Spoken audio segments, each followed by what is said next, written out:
It is 4 o'clock on a Wednesday, which means if there are markets to be moved, we will be the ones moving them.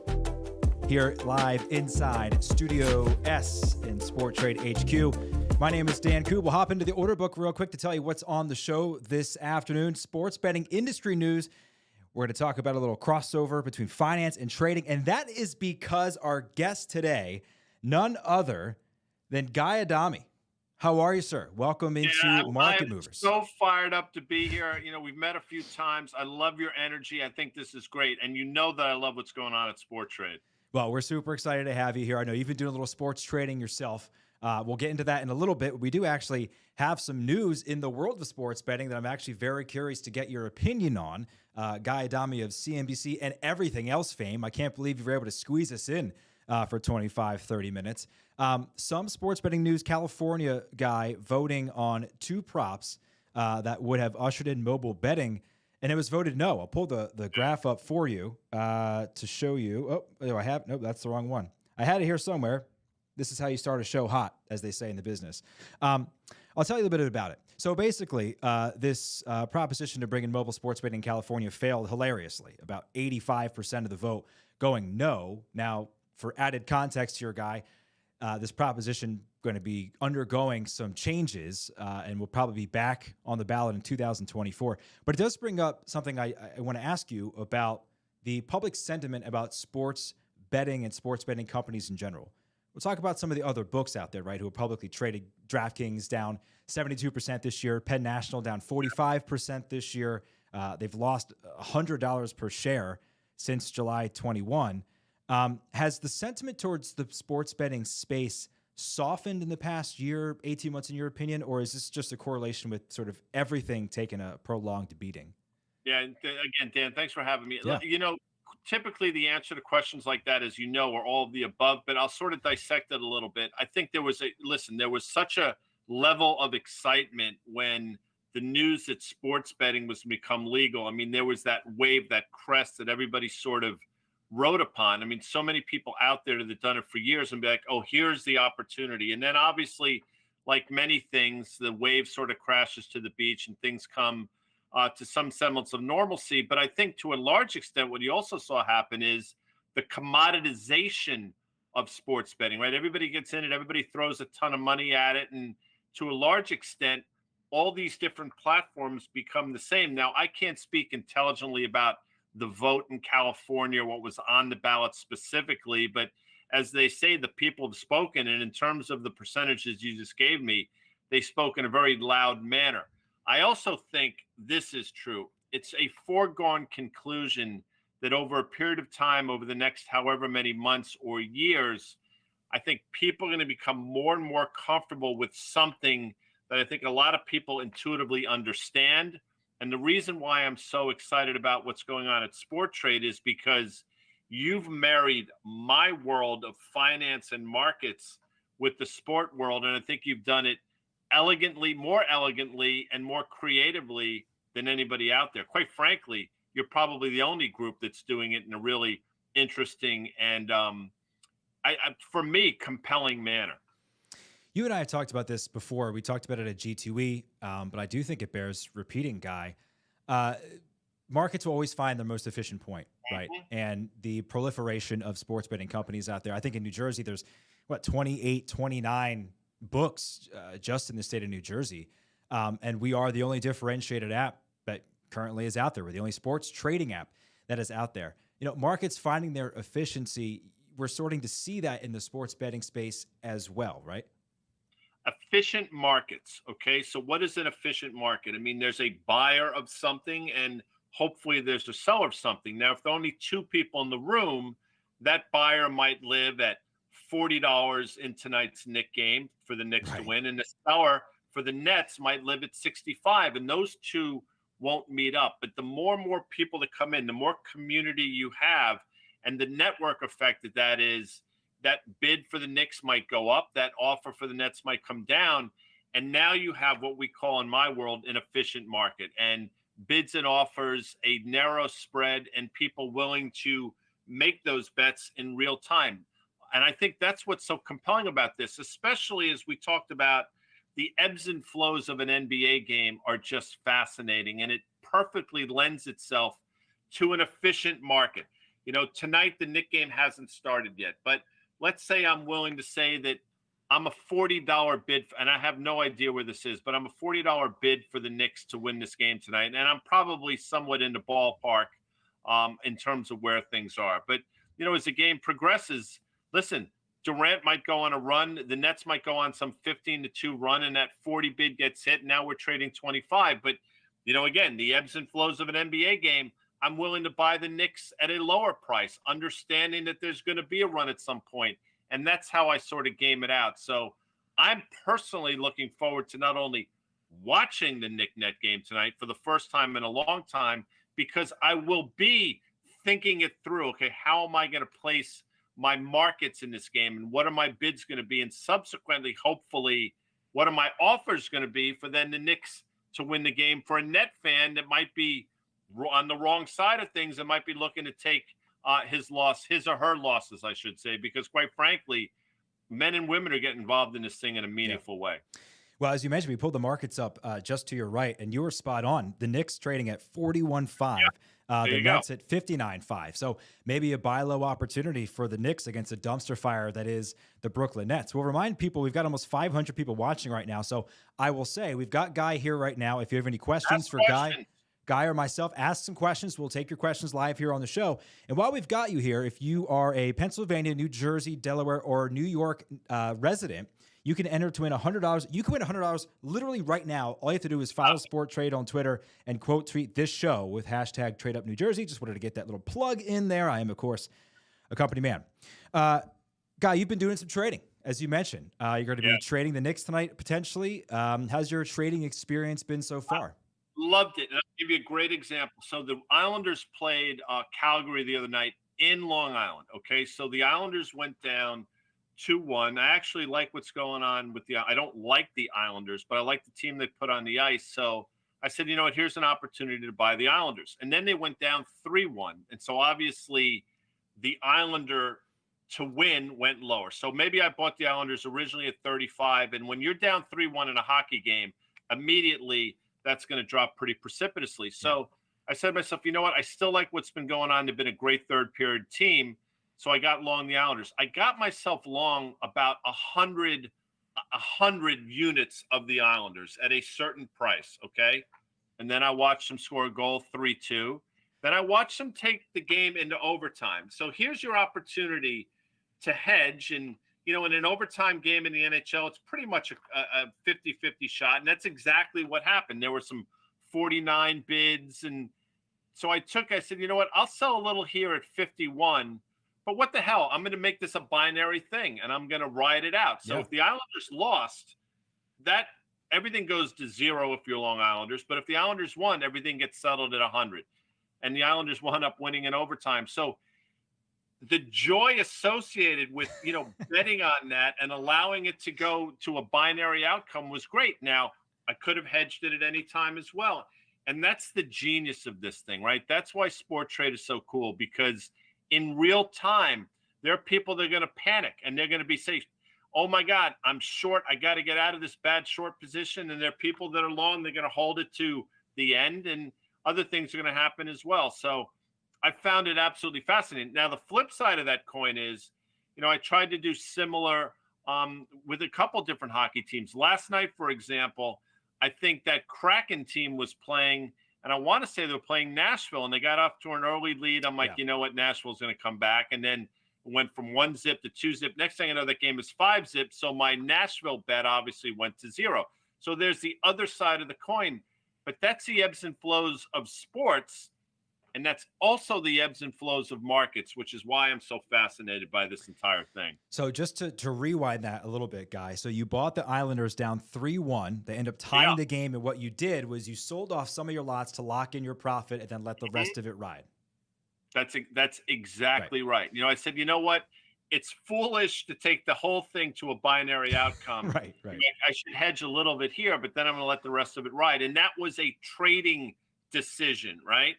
And other people would make a different decision. But, the phrase I use all the time, that's what makes markets, right? There's always a buyer at a certain price. There's always a seller at a certain price. And the more people that get involved here in sport trade, the more efficient these markets are going to be. And it's not just for NBA games or NHL games, college basketball games. That Georgetown Coppin State game last night is a great example of just playing both sides of that, the ebbs and flows of that game. College football games, there are futures bets you can make. The platform is fascinating. And I think when people realize that the inefficiencies that existed historically in sports books go away in an efficient market situation that sport trade is built. And when you're talking about those inefficiencies, we're talking about entire markets being locked out, people being limited, not being able to get all of the money down that they want to be able to get down. Basically paying the VIG, right? Paying the tax, not getting fair odds. On sport trade, we take a 2% commission on profitable trades, and that's it. Those are some of the examples of those traditional pitfalls that you were talking about. There are ways in which, right, there are indicators in both trading, finance, and trading sports, right? This is your life. What are some of the things that are indicators to you when you're looking at a stock or anything that you could trade on that would tell you to either buy, sell, or hold, and then we can sort of compare and contrast that to what you may be looking at in a sports market similar to an NBA game? Well, think about it. There's a term, and I know you know this, Dan, behavioral finance, right? And, people will panic, and they'll panic on both sides of the equation. So, for example, if they're long a stock, they're long Apple, for example, at $150 and, it's 145 down to 140. I think it closed at 135. There are people that will panic and sell out of that. Now, people associate panic with doing the wrong thing. Sometimes you just have to do it because the discipline suggests you're doing it. The same thing holds true in what the sport trade platform is and how games are played out, right? I love the Knicks tonight at 40. So I'm buying the Knicks. People hit my bid at 40. I'm long the Knicks at 40. But as I mentioned earlier, Durant goes on some stupid run. The Nets all of a sudden figure things out. They start to lay it on the Knicks. And instead of being down 13 at half, the Knicks are down 23. Now I have to make a decision. Right. Is this game over? Do the Knicks have a run in them? Or, do we see the typical NBA game where the Knicks do come back, maybe cut it to 5, and my long position goes slightly into money and I can lay it off? And that is trading at its essence. And it's just understanding who's out there, who's going to push that panic button, who has the stick-to-itiveness to sort of hold on to their positions. It's a giant poker game. Trading is a giant poker game. And to a certain extent, sports betting is exactly the same thing. And the NBA is such an interesting and distinct trading asset class, for lack of a better term, right? We're talking in terms of trading games on sport trade. In the NBA, you could have star players just not play. You could have star players playing in Orlando on a Tuesday in February. So you could say the Sixers are trading at 75 to beat the Magic on a Tuesday in February. And then, they could just decide not to play that night. Conversely, you could have a team like Memphis who can score in bunches, and for whatever reason, they're down 18 at half, like the example you used. And then they go, all right, we're start playing now. But those are advantages you can take, similar like you could be buying the dip in the financial markets. You could do the same exact thing on sport trade at any of our NBA markets. And we talked a little bit about it just before we went live, Guy. And that is, if you understand a team's substitution patterns, a coaching philosophy, a guy who's been hot or anything like that, basketball, because there's only 10 guys on the court, there's only 5 on each side, and they directly impact the game every single possession, can turn a game on its head. Unlike basketball, unlike football, unlike hockey, frankly, if a team has guys on shorter shifts. So the runs is one of the most fun things, I think, about trading basketball and sport trade. And I would implore anybody to just throw $5, throw $10 on an NBA game and go inside our markets on sport trade and just watch that money bar man, fly back and forth over the course of 5 minutes in a basketball game. It's a lot of fun. It's real time, Yeah. and you think about again, it's not. And what I think it's important for people to understand. I'm sorry to interrupt, No, but go for it. Sport Trade is not moving these lines. You're not a bookmaker. The market participants are doing that. So there Yes. might be somebody that's hell bent on the Knicks tonight, and it's 40 bid at 47, and he's like, you know what? I want to take every 47 offer that's out there, and now I'm going to bid 48 because I am convinced the Knicks are going to win. And that's an individual making those markets. And again, the more people that come in, the network effect that potentially could happen here, you're going to have huge offers and bids, and those markets will move efficiently along the game. So you're going to have your opportunity to get long where you want and subsequently get short where you want, take profit where you want, or if you're in a losing position, cut your losses. And again, it's efficient markets, and that's why this is the platform that might not have worked 5 years ago when a lot of people didn't understand bids and offers. But when sports went away and so many people gravitated to the stock market during COVID, and more people got comfortable with markets, bids, offers, how they work, Sport Trade came in at the exact right time. And I'm not getting paid to say this. That just happened to be the case. Well, I am. So thank you for breaking that up. Yeah, I mentioned our commission structure before, 2% on profitable trades. That's because we're not the house. We're just facilitating buyers and sellers on both sides. As you mentioned, the market is dictating the prices. One of the biggest examples we saw, or seeing that currently, we'll transition to an actual example here, Guy, is what's going on in Buffalo right now. Josh Allen has a UCL injury and elbow sprain. The Bills opened up against the Vikings this week at $78 per contract. If you're watching this for the first time and you're like, I don't know what that means, I'm an American odds person or decimal odds person. Basically, on Sport Trade, price equals probability. So if I tell you somebody's $78 per contract to win a game, that simply means they have a 78% chance of winning that game. In this case, a football game between Minnesota and Buffalo. Buffalo, at last check, and I want to make sure I have our most accurate pricing up here, they went from 78, and we got news today that Josh Allen not practicing today.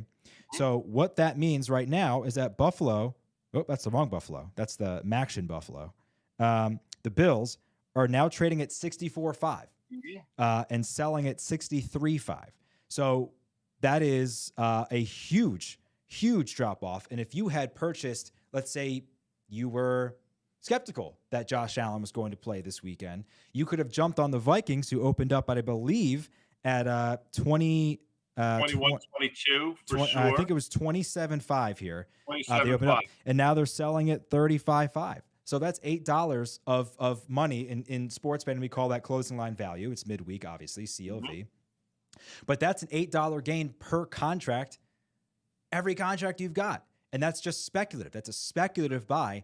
And you could have bought it Monday when the market opened, sold it on Wednesday, 4 days before the game was even played, and been in the money. And that is something that just simply does not exist anywhere else. Right, and that's and your account then is settled, and the game hasn't even been played. And this line will move as listens. We get more news, and what's going to wind up happening is they'll probably make the prudent decision. The Bills are still top the AFC, I think. Last I looked, Yeah. I mean, despite the fact they lost to the Jets, maybe it's good to give him a week off and see how he heals. And that Bills line, if that's in fact the case, that probably becomes a toss-up game where you're looking at a 50-50 thing. So again, efficient markets, right? As news comes out, markets move the same way. When news and stocks come out, markets move, which just makes this so interesting. You're not at the mercy of the bookmakers out there. And quite frankly, there is in-game betting at different sites, but when the game is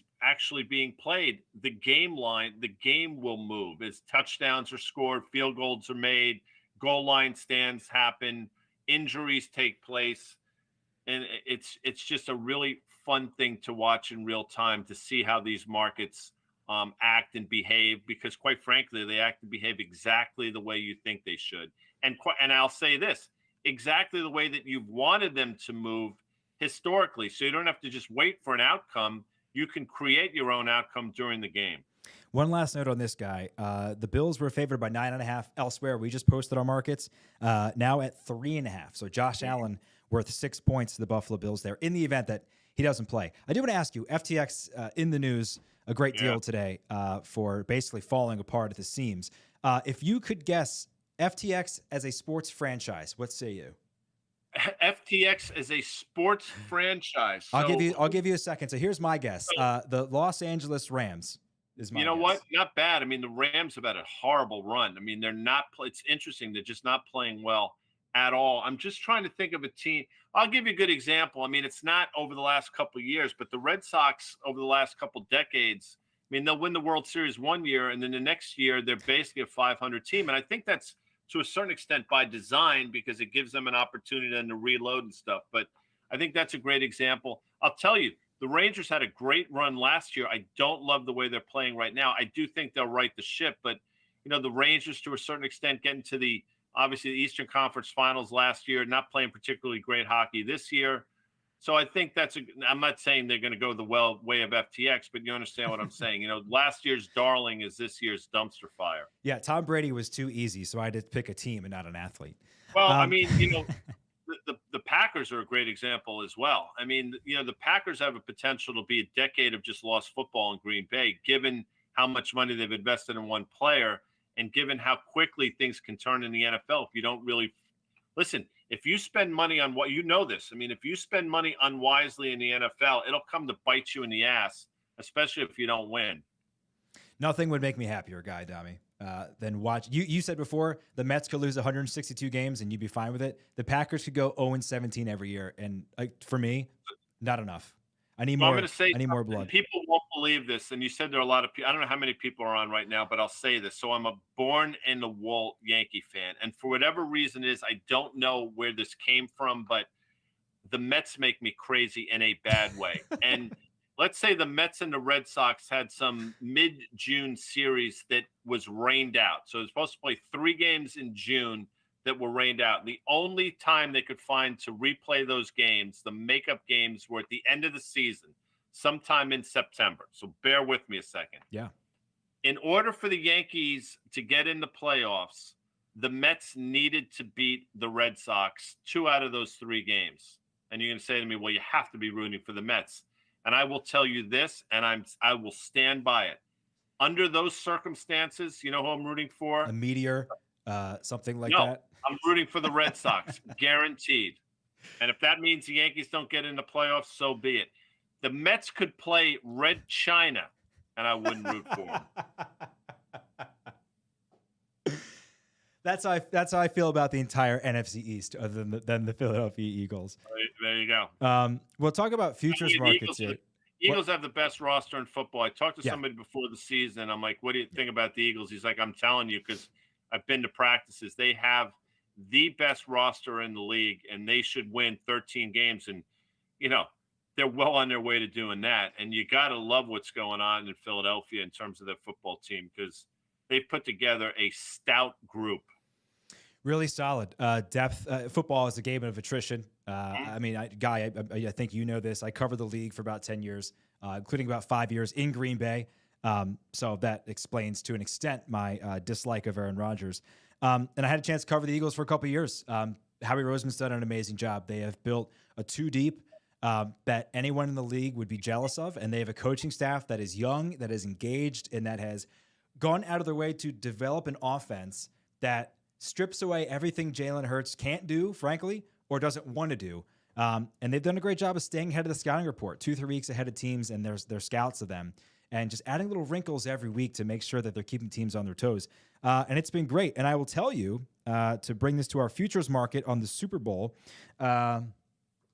we have our Super Bowl markets up for futures. You could put futures bets on Sporttrade on a host of things, not just the Super Bowl, but the Larry O'Brien Trophy. We have the Stanley Cup. We have the World Cup up as well.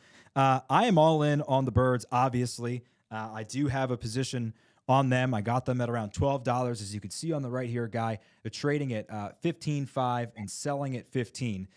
If you had to, just taking a look at on your screen here of our pricing, is there a team that you're eyeing that you think has a lot of value? And it might not just be an NFL. If you have a lean somewhere else, I could pull that up too. Exactly who it is. So I love the Eagles at 15.5. That number should be that number will continue each week to go higher and higher until the end of the season. But I think the Niners on a flyer at $7 makes a lot of sense. I mean, that's a good football team. And with McCaffrey there, strange things might happen in San Francisco. And if you scroll a little bit more, I'm looking for an AFC team that might be value. It's not going to come in the form of the Dolphins, but the Bengals at 4, they will figure it out. I mean, I absolutely love Joe Burrow. So if you want to take a flyer on the Bengals here, thinking they might go on a run and potentially double your money going from 4 to 8, which is not preposterous in this environment, I think the Bengals make a lot of sense. And I tell you what, if I could short Green Bay at 50 cents,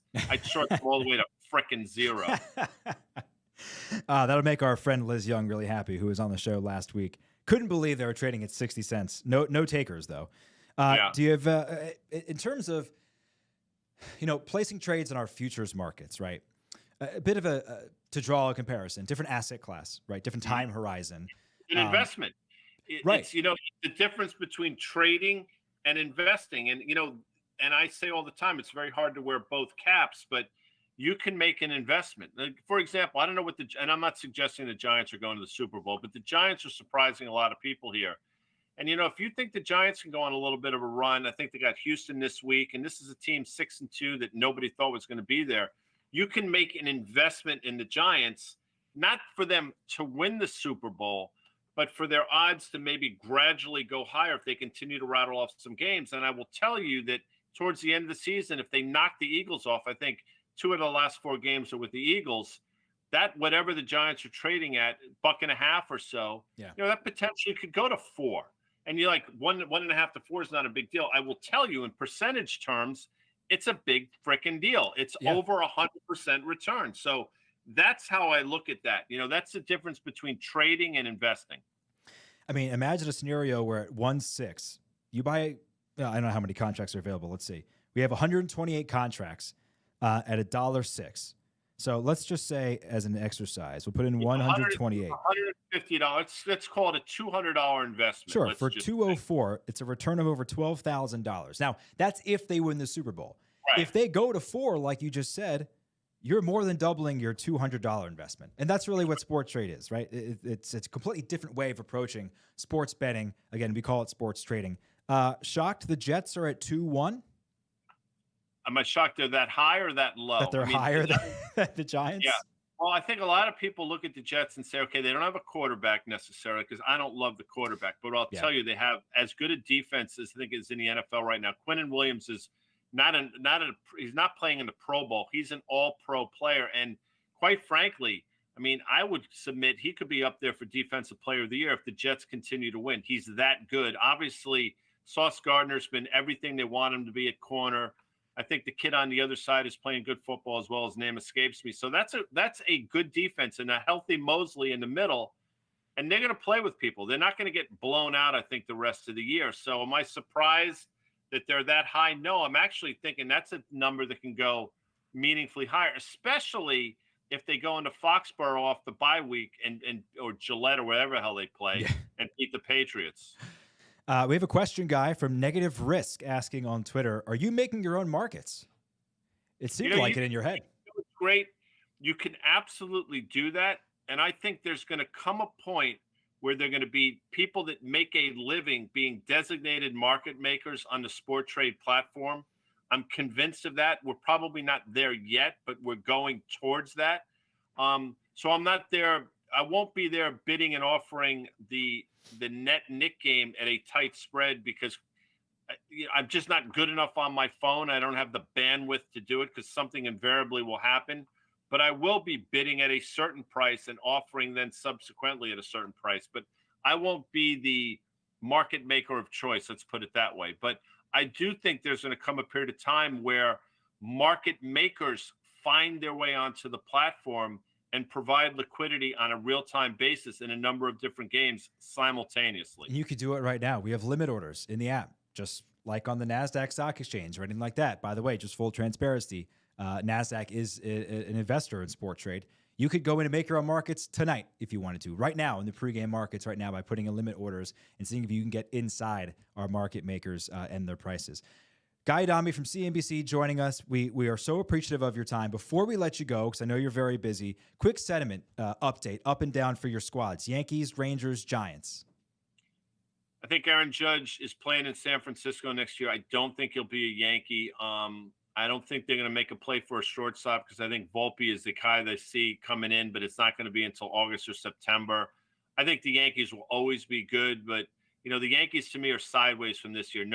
They're not better than the Astros, and unless they do something that I don't see happening, they're not going to be better than the Astros. The Rangers are way ahead of schedule. They've gotten off to a mediocre start at best, but they will figure it out because I think Gallant's one of the best coaches in the league, and I think they have enough maturity on that team to figure it out. The Knicks are still a couple years away, but they got, I think, 22 draft picks, I think, over the next couple of years. So they have draft equity, and I'm hearing things might be happening with the Lakers. So you never know, maybe some people get moved.